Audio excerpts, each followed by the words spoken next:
Welcome to Democracy Now!, democracynow.org, the War and Peace Report. I'm Amy Goodman. Cuba is sending 91 additional medical staff to West Africa to help combat a record outbreak of Ebola. The teams of doctors and nurses are departing today for Liberia and Guinea. Cuba's already dispatched 165 health workers to Sierra Leone. That brings the country's total contribution in the three hardest-hit countries to 256 people, more than a third of all foreign medical staff there. Leaders from Latin America and the Caribbean gathered for an Ebola summit in Havana Monday. Speaking at the summit, Cuban President Raul Castro offered to work with the United States. We believe that any politicization of this grave problem should be avoided. It diverts us from the fundamental objective, which is to help to face this epidemic in Africa and prevention in other regions. Following from what the Secretary-General of the United Nations said last September 5th, we have advised our representatives who participate in events held at the World Health Organization and the United Nations, confirming that Cuba is willing to work closely with all countries, including the United States. Ebola has killed more than 4,500 people in West Africa, including 239 health workers. In the United States, the Centers for Disease Control and Prevention has unveiled new protocols for healthcare workers treating patients with Ebola. The guidelines include training for staff and supervision for workers as they remove their protective gear. The steps come after 2 nurses became infected with Ebola while working with a patient in Dallas. On Monday, 43 people who had been in contact with the initial patient, Thomas Eric Duncan, were cleared from Ebola monitoring after the 21-day incubation period. About 75 healthcare workers involved in Duncan's care are still being monitored. The United States has continued its bombardment of Islamic State forces near the Syrian city of Kobani along the Turkish border. According to U.S. Central Command, U.S. military forces conducted 6 airstrikes near Kobani on Sunday and Monday. In a bid to hold off ISIS advance on Kobani, the United States has begun dropping air supplies of weapons and aid to the Syrian Kurds, while Turkey, under heavy U.S. pressure, is now allowing Iraqi Kurdish forces to cross over into Syria to join the fight. On Monday, Secretary of State John Kerry emphasized Kobani's importance. We talked with Turkish authorities, I did, the President did, to make it very, very clear, this is not a shift of policy by the United States. It is a crisis moment, an emergency, where we clearly do not want to see Kobani become a horrible example of the unwillingness of people to be able to help those who are fighting ISIL. The Obama administration had previously said Kobani was not a part of its strategic objective. We'll have more on that story with former UN Special Rapporteur Richard Falk after headlines. John Kerry was speaking in Indonesia, where he was among a number of heads of state who attended the presidential inauguration of Joko Widodo, known as Jokowo. The former Jakarta governor defeated the U.S.-trained former Army General Prabowo Subianto in this summer's elections. The inauguration was celebrated with events including a parade, concert, and the release of thousands of paper lanterns. In other news on Indonesia, Australian authorities have announced they're dropping an investigation into the deaths of 5 Australian journalists killed in the town of Balibo in the lead-up to the Indonesian invasion of East Timor in 1975. In 2009, an Indonesian officer admitted the military had killed the journalist in an attempt to hide its actions in East Timor. This is one of the journalists, Australian TV correspondent Greg Shackleton, in a report he sent the night before he was murdered. Why, they ask, are the Indonesians invading us? Why, they ask, if the Indonesians believe that Frettel and his communists, do they not send a delegation to Dili to find out? Why, they ask, are the Australians not helping us? When the Japanese invaded, they did help us. Why, they ask, are the Portuguese not helping us? We're still a Portuguese colony. Who, they ask, will pay for the terrible damage to our homes? That was Australian journalist Greg Shackleton speaking in 1975. The next day, he would be killed by the Indonesian military. In 2007, an Australian coroner found Shackleton and the 4 other journalists were executed by Indonesian special forces in the town of Balibo. But today, the Australian Federal Police said there was, quote, currently insufficient evidence to prove an offence. South African Olympic and Paralympic runner Oscar Pistorius has been sentenced to 5 years in prison for killing his girlfriend, Riva Steenkamp. Pistorius is expected to serve just 10 months before entering house arrest. Last month, he was convicted of culpable homicide, a charge equivalent to manslaughter for shooting Steenkamp through a bathroom door. He claimed he mistook her for an intruder. 2 new reports accuse Ukrainian forces of using cluster munitions as part of their fight against pro-Russian rebels in the town of Donetsk. The New York Times reports that 2 attacks in early October wounded at least 6 people and killed a Red Cross employee. Cluster munitions contain dozens or even hundreds of smaller components which fan out indiscriminately over a wide area.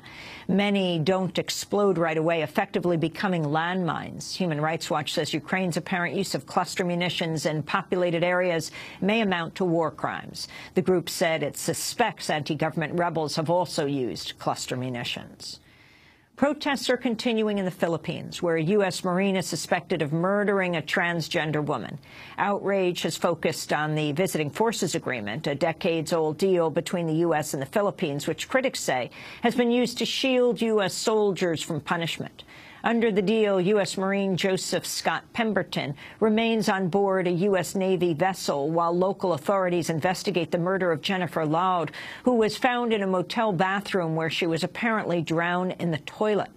On Monday, Philippine President Benigno Aquino rejected calls to abandon the Visiting Forces Agreement. The murder came just 6 months after the United States signed a 10-year agreement to revive its military presence in the Philippines, which is a former U.S. colony.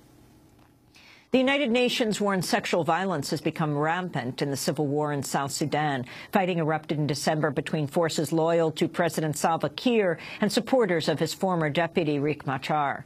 More than 10,000 people have been killed and over 1.5 million have fled their homes.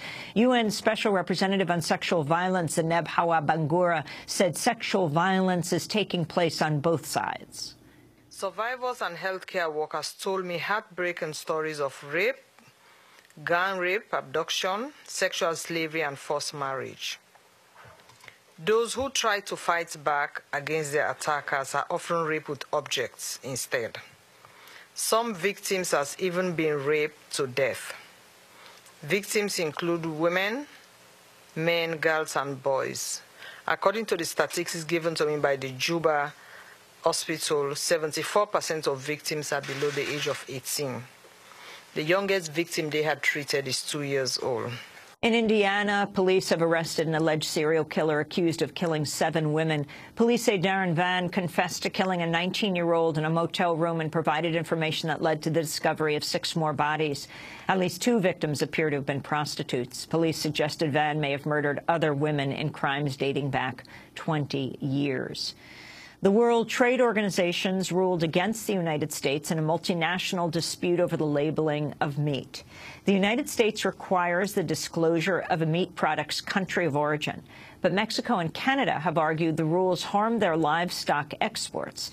On Monday, the WTO found the latest U.S. requirements violate trade rules. U.S. consumer groups, including Food and Water Watch, have urged the Obama administration to appeal the WTO's ruling, saying, quote, the WTO's continued assault against common-sense food labels is just another example of how corporate-controlled trade policy undermines the basic protections that U.S. consumers deserve, they said.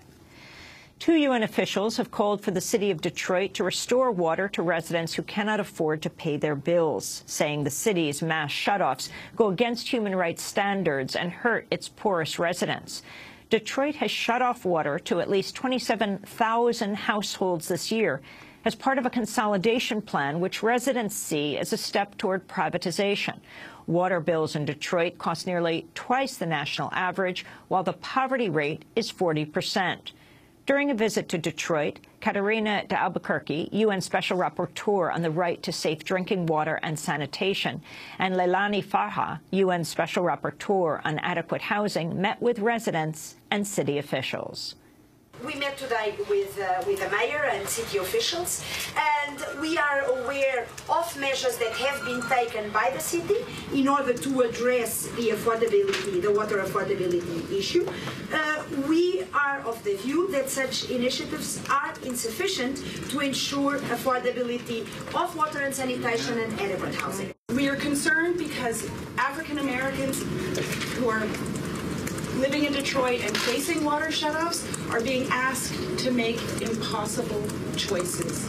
Imagine you're choosing at times to either pay your rent or pay your water bill.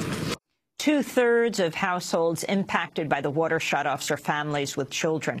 The children can be taken away by protective services if the house does not have water. The United States has spent millions of dollars on Social Security benefits for suspected Nazi war criminals. An Associated Press investigation found the payments have continued under a legal loophole through which Nazis were persuaded to leave the United States in return for keeping their benefits. Surviving recipients of the taxpayer-funded benefits include Jacob Denzinger, a former Auschwitz guard now living in Croatia. On Monday, White House spokesperson Eric Schultz said the White House opposes the payments, but he did not outline any plans for ending them. Alabama House Speaker Mike Hubbard has been arrested and indicted on 23 charges of corruption. Hubbard led a Republican takeover of the Alabama House in 2010. He's accused of using his position as Speaker and his previous post as head of Alabama's Republican Party to funnel business contracts and investments to his own companies. This year is poised to become the hottest year ever recorded.